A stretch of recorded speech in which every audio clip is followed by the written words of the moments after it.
എല്ലാ ബാധ്യതകളും ഏറ്റെടുക്കുന്നു, ഒരാശങ്കയും വേണ്ട എന്ന് പ്രിയങ്ക കൊടുത്ത ഒരു ഉറപ്പിൻ്റെ പശ്ചാത്തലത്തിലാണ് നിങ്ങളും എന്ന് പറഞ്ഞാൽ ഇന്ത്യൻ നാഷണൽ കോൺഗ്രസിന് വേണ്ടി ടി സിദ്ദിഖും ആ കുടുംബവും തമ്മിൽ ഒരു കരാറിൽ ഏർപ്പെട്ടത്. ആ കരാറിൻ്റെ കോപ്പി പോലും നിങ്ങൾ അവർക്ക് കൊടുത്തിട്ടില്ല.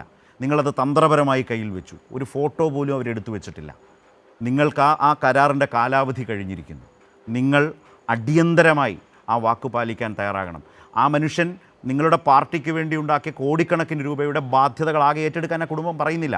അവരുടെ ആ കിടപ്പാടം, പണയപ്പെട്ടു പോയ കിടപ്പാടം തിരിച്ചു കൊടുക്കാമെന്ന നിങ്ങളുടെ ഉറപ്പ്, ആ ഉറപ്പ് പാലിക്കാൻ, ആ കരാർ പ്രകാരം പ്രവർത്തിക്കാൻ നിങ്ങൾ സന്നദ്ധമാകണം.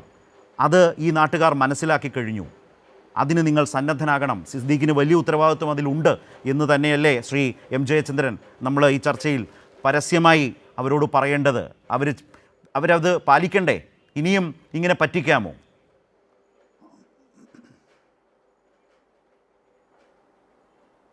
അതെ ശരത്ത്, ഇത് ഈ പത്മജ എന്ന ഈ സഹോദരി പറഞ്ഞുകൊണ്ടിരുന്നത് ഞാൻ വലിയ വിക്ഷോഭത്തോടെയാണ് കേട്ടിരുന്നത് കേട്ടോ. കേൾക്കുന്ന ആർക്കും ആരെയും ഞെട്ടിപ്പിക്കുന്ന ഈ വെറും വാച്യാർത്ഥത്തിലല്ല, ആന്തരികമായി തന്നെ നമ്മൾ ഭയങ്കരമായ വിക്ഷോഭം ഉണ്ടാക്കുന്ന വാക്കുകളാണ് ആ സഹോദരി പറഞ്ഞ് കേട്ടത്. ഞെട്ടിപ്പോയി. ഇത്രയും നെറുകേട് നമ്മൾ ഗ്രാൻഡ് ഓൾഡ് പാർട്ടി എന്നൊക്കെ പറയുന്ന ഇന്ത്യൻ നാഷണൽ കോൺഗ്രസിൻ്റെ കേരളത്തിലെ പ്രധാനപ്പെട്ട നേതാക്കൾക്ക് എങ്ങനെ കാണിക്കാൻ കഴിയുന്നു? പിന്നെ അവരുടെ ഒരു സാധാരണ പ്രവർത്തകനല്ല, സാധാരണ നേതാവുമല്ല, ജില്ലാ ട്രഷററായിരുന്ന എൻ വിജയൻ എന്ന മനുഷ്യൻ, അദ്ദേഹത്തെ പറ്റി എല്ലാവരും നല്ലതേ പറഞ്ഞ് ഞാൻ കേട്ടിട്ടുള്ളൂ. മോശപ്പെട്ട ഒരു വാക്കും ആ മനുഷ്യനെ പറ്റി മരിച്ചതിന് ശേഷം ഒരാൾ പോലും പറഞ്ഞ് ഞാൻ കേട്ടിട്ടില്ല. ഇവർ ഈ പിന്നീട് വന്ന കോൺഗ്രസ് നേതാക്കളെല്ലാം കള്ള പറയുന്നു, അല്ലെങ്കിൽ ഈ പറയുന്ന കത്തുകളൊക്കെ കള്ളത്തരമാണ് എന്നൊക്കെ പറഞ്ഞ കക്ഷികൾക്ക് പോലും ഈ എൻ വിജയനെ പറ്റി മോശപ്പെട്ട ഒരു വാക്ക് പറയാൻ കഴിഞ്ഞിട്ടില്ല എന്നുള്ളത് നമ്മൾ പ്രത്യേകം ഓർത്തിരിക്കുന്നൊരു കാര്യമാണ്. അദ്ദേഹത്തിൻ്റെ മാത്രമല്ല, പിന്നെ ഈ മറ്റൊരു മകനെയും കൂടി മരണത്തിലേക്ക് കൂട്ടിക്കൊണ്ടു പോകുമായിരുന്നല്ലോ ആ വയോധികൻ ചെയ്തത്, ആ നേതാവ് ചെയ്തത്.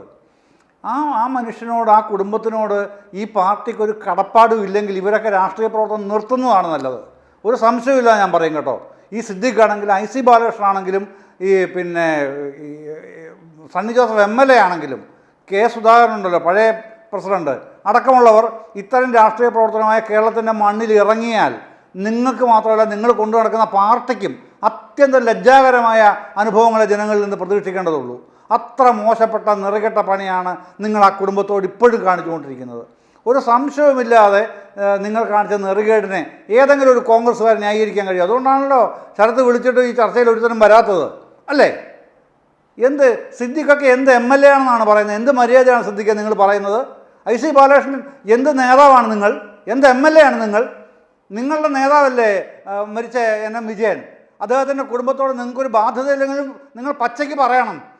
വസീഫെ, എനിക്ക് ഈ ചർച്ചയിലൂടെ ശരത്തെ ഞാൻ ഗോവിന്ദമാഷ് അടക്കമുള്ള CPM നേതാക്കളോട്, ഇൻക്ലൂഡിങ് നമ്മുടെ അത്യന്തം ബഹുമാനപ്പെട്ട ഏറ്റവും പ്രിയപ്പെട്ട മുഖ്യമന്ത്രിയോട് അടക്കം പറയുകയാണ്, ഇങ്ങനെ ഒരു കുടുംബത്തിനെ തെരുവിൽ വലിച്ചഴക്കുന്ന ഈ കോൺഗ്രസ് പാർട്ടിക്ക് മറുപടി കൊടുക്കേണ്ടത് ആ കുടുംബത്തെ ചേർത്ത് നിർത്തിക്കൊണ്ടാണ് പ്രിയപ്പെട്ട മുഖ്യമന്ത്രി, പ്രിയപ്പെട്ട ഗോവിന്ദമാഷെ, പ്രിയപ്പെട്ട CPM സംസ്ഥാന നേതൃത്വത്തോട് ആകെ ഞാൻ പറയുകയാണ്, എൻ്റെ ഒരു അപേക്ഷയായിട്ട് തന്നെ പറയുകയാണ്, ഈ കുടുംബത്തെ ചേർത്ത് നിർത്തണം.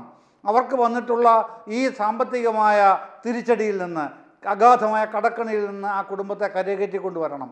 അത് പാർട്ടിയുടെ ഉത്തരവാദിത്വമായിട്ട് ഏറ്റെടുക്കാനായിട്ട് CPM തയ്യാറാവണം എന്നൊരു അപേക്ഷ തന്നെ ഞാൻ ഈ ചർച്ചയിലൂടെ മുമ്പോട്ട് വെക്കുകയാണ് ശരത്തെ. അത്രയ്ക്കൊണ്ട് ഇത് കേട്ടിട്ട് നമുക്കുണ്ടാകുന്നൊരു വിക്ഷോഭം കേരളം അത് ഏറ്റെടുക്കും. ഒരു സംശയവുമില്ലാതെ പാർട്ടിയുടെ ആഹ്വാനം വന്നാൽ ഇവരുടെ മുഴുവൻ കടകൾ തീർക്കാൻ തയ്യാറായി കേരളം ഉണ്ടെന്നേ.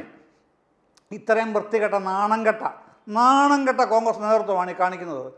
ഒരു നാണമുണ്ടെങ്കിൽ അവർ ഈ സഹോദരിക്ക് ഇങ്ങനെ കൈരളി ചാനലിൽ വന്ന് പറയാൻ ഒരവസരം ഒരു കാരണവശാലും ഉണ്ടാക്കില്ലായിരുന്നു. അതുമാത്രമോ, ഈ പ്രശ്നം ചർച്ച ചെയ്യാനാണെന്ന് പറഞ്ഞ് ശരത്ത് വിളിച്ചപ്പോൾ എന്താണ് പറഞ്ഞത്? ആ പ്രശ്നം ചർച്ച ചെയ്യാനാണ് ഞങ്ങളില്ല. അപ്പം മനസ്സിലായി, തങ്ങൾ കോട്ട് ഇൻ റെഡ് ഹാൻഡ് നമ്മൾ പറയല്ലോ ഇംഗ്ലീഷിൽ, കയ്യോടെ പിടിക്കപ്പെടുകയാണ്. കയ്യോടെ പിടിക്കപ്പെട്ടപ്പോൾ അതിന് ഒളിച്ചോടുകയും കൂടെ ചെയ്യുകയാണ്. നാണമുണ്ടോ കോൺഗ്രസ്സുകാരാ? ഇത് കേൾക്കുന്ന ഏതെങ്കിലും കോൺഗ്രസ്സുകാരാണെങ്കിൽ ഓരോ കോൺഗ്രസ്സുകാരനോടും ഓരോ നേതാവിനോടും ഞാൻ ചോദിക്കുകയാണ്, നാണം എന്ന് പറഞ്ഞ ഒരു വികാരം നിങ്ങൾക്കുണ്ടെങ്കിൽ നിങ്ങൾ ഈ കുടുംബത്തിൻ്റെ കാര്യത്തിൽ ഇടപെടാനായിട്ട് നിങ്ങളുടെ പാർട്ടിയോട് പറയണം, നേതാക്കന്മാരോട് പറയണം.